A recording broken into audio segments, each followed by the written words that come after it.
After the storm, the rescuers kept seeing her. Small, still, always at the front. A beagle leading a pack of strays through a drowned city.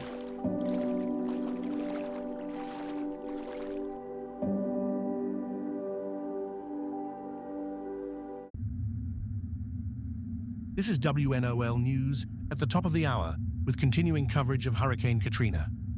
It is Monday, August 29th, 2005, and the city of New Orleans is facing catastrophic conditions as the storm makes landfall. Winds have reached sustained speeds of 125 miles per hour, with gusts topping 140. The National Weather Service has issued an urgent warning. Parts of southeast Louisiana are expected to be uninhabitable for weeks, possibly longer. Earlier this morning, the eastern levee of the Industrial Canal was overtopped, and water is now flooding into the lower Ninth Ward. Emergency responders are overwhelmed. Many residents who did not evacuate are now trapped in their homes. Mayor Ray Nagin has declared a state of emergency, and Governor Kathleen Blanco has requested full federal assistance. President Bush is expected to address the nation later today. When Hurricane Katrina struck, New Orleans fell silent beneath the water. Levees gave way. Entire parishes vanished. Over 1,800 lives were lost, and in the rush to survive, more than 100,000 animals were left behind.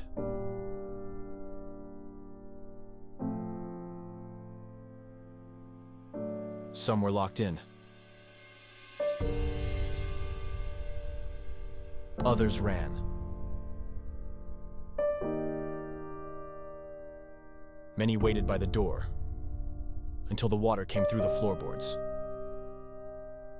I put his leash on. I tried, but the water was already up to my chest, and the boat guy said, "No pets." I kept yelling, "He's family," but they left, so I tied him to the banister. I don't know what else I could have done. I left the door open. I prayed he'd swim out.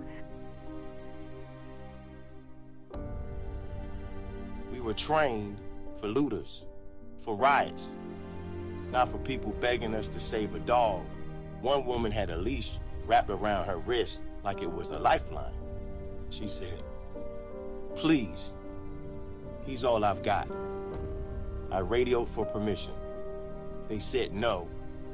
I still hear her voice. They told us no animals, just people. I looked at my girl crying over her dog. What was I supposed to say? We had to go. It felt wrong, but there wasn't a choice.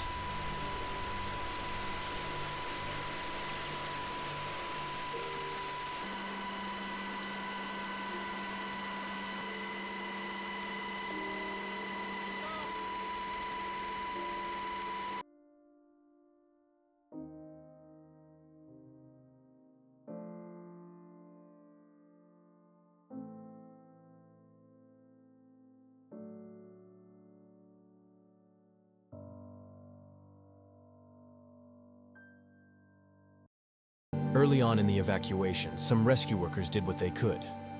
They weren't there for the animals, but when they saw them, waiting on rooftops, pacing in flooded yards, they tried.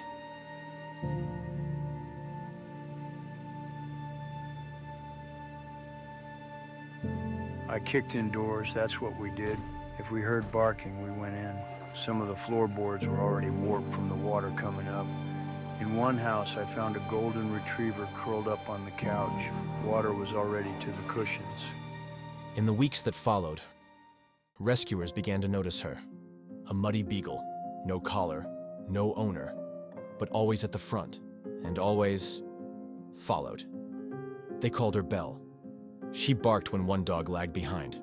She paused at intersections. She chose shelter, a gymnasium, bone dry with scattered food.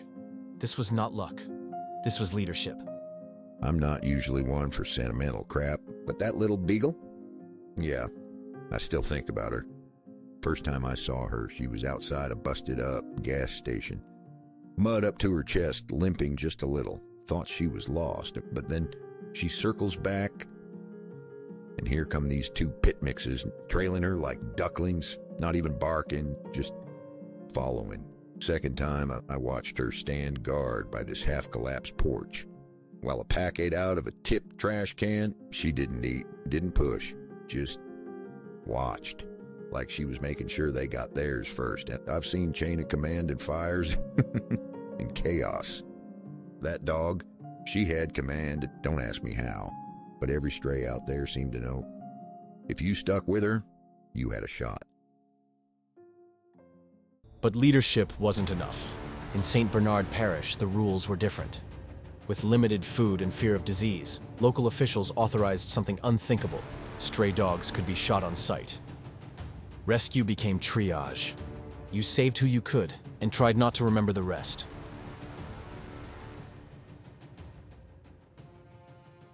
I remember the meeting where they handed us a list. Said strays were dangerous, rabies, aggression, spreading sickness. We were told, if it's not tagged, not claimed, not penned up, shoot it. One guy asked, what if it's friendly? The sergeant just looked at him. Didn't say nothing. We knew what that meant. I remember walking past the school and I heard the shots just echoing, one after another. At first I didn't know what it was. Then someone said, they're putting the dogs down. I stopped, just stood there. I'd seen those dogs by the gym, by the fence. They weren't running wild. They were just waiting by the door, waiting like someone was coming back for them. And I guess they were just not the way they thought.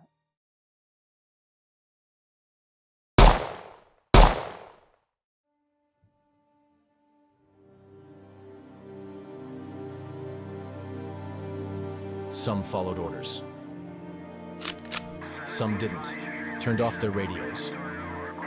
Lowered their rifles. Pretended not to hear, because what they heard didn't sit right.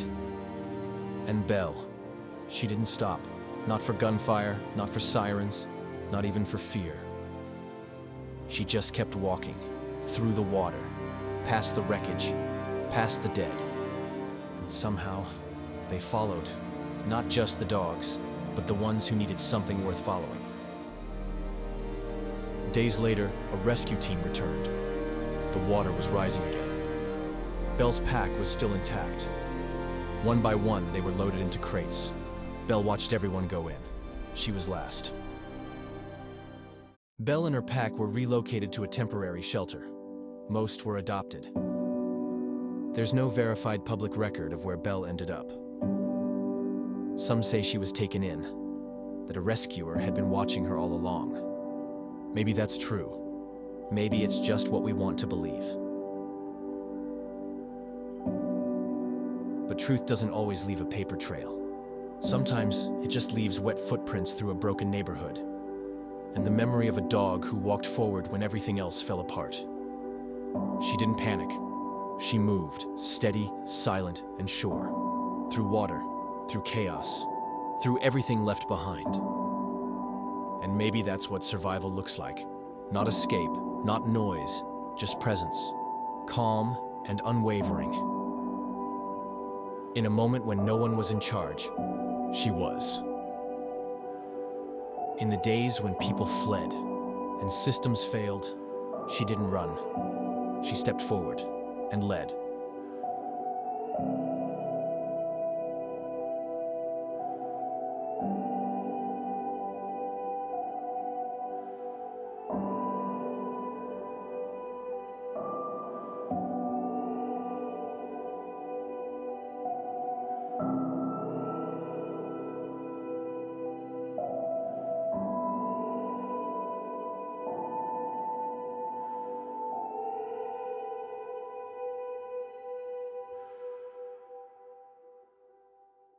The world is full of stories like this, if you know where to look. Subscribe for more.